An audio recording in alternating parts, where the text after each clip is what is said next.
I've never been comfortable in the dark, a fear born from childhood nightmares. Grown now with stress and anxiety as constant companions, the idea of being lost in a forest after sundown is my living nightmare.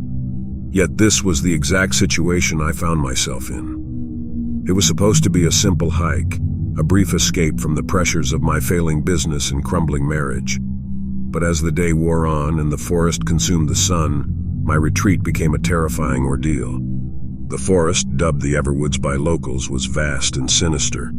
Trees stretched like spindly fingers towards the sky, and every rustle in the bushes seemed to be a creature lurking, waiting. The dense foliage made it hard to distinguish paths from the wild growth, a fact I realized too late.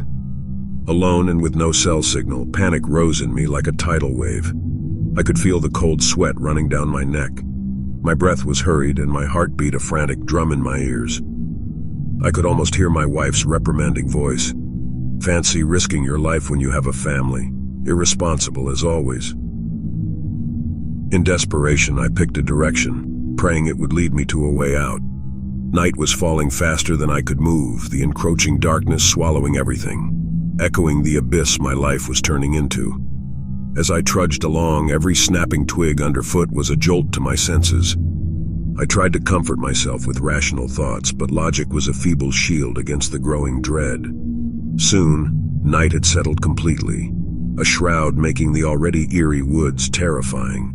I stumbled upon a clearing with a lone, ancient tree at its center. Its roots seemed to slither above the ground, and its branches were devoid of leaves, contorted as though in agony. That's when I saw it.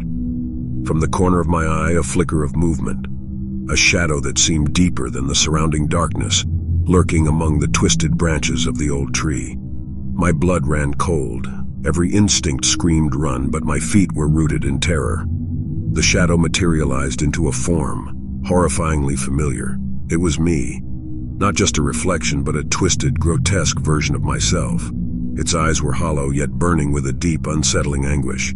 Its mouth twisted into a sinister grin, mirroring the pain and failures I tried so hard to hide from the world. I could hear it whisper, a chilling sound that seemed to come from all directions. Lost. Lost. Like everything else. It seemed to be mocking my inability to save my business, my marriage, my own sanity. Paralyzed, I was forced to watch this doppelganger reenact my personal struggles. It mimed arguments with my wife, her face painted with disappointment. It cradled an imaginary bottle, showcasing my quiet battles with alcohol. It held out empty hands, representing the hollow, failing business I'd poured my soul into. With each painful display, the monstrous figure became more solid, more real, while I felt myself becoming weaker, as if it were siphoning my essence. In that terrifying moment, I realized the horrifying truth. My fears, failures, and darkest thoughts were manifesting into something tangibly sinister. It was then that my survival instinct, that core part of human nature, roared to life. I would not be consumed by this nightmare. I had lost my way in both this forest and my life, but I refused to lose myself entirely. With a newfound resolve, I screamed back at the entity, "No more, I am not you!" To my astonishment, it recoiled as if my words were physically wounding it. Empowered, I pressed on. "I am stronger than my failures. I will find my way out." As my words filled the clearing, the creature seemed to dissolve, its form becoming less defined, less threatening. With each declaration of strength, it withered until finally it was gone entirely. The terror of that encounter jolted me to my core, but it also snapped me back to reality. In that chilling confrontation, I faced the monsters of my own making, my failing business, the mess of my marriage, and my crippling anxiety. With renewed determination, I continued through the forest, using the stars as my guide. The trees, once menacing, now felt like silent guardians guiding me on my journey.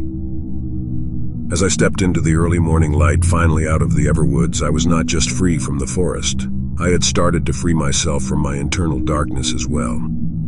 But as I reached the safety of the forest's edge, a horrifying realization washed over me. Clutched tightly in my hand was a tattered piece of my own shirt, the exact piece that the entity had torn while miming the arguments with my wife. A deep, chilling dread settled over me as I understood the harrowing truth. That encounter in the forest wasn't just a manifestation of my fears. It was a part of me that had become horrifyingly, terrifyingly real. In facing my doppelganger, I hadn't just confronted my fears, I had set it loose. And now, as I stepped back into the world, I knew that somewhere in the dark depths of the Everwoods it still lurked, waiting.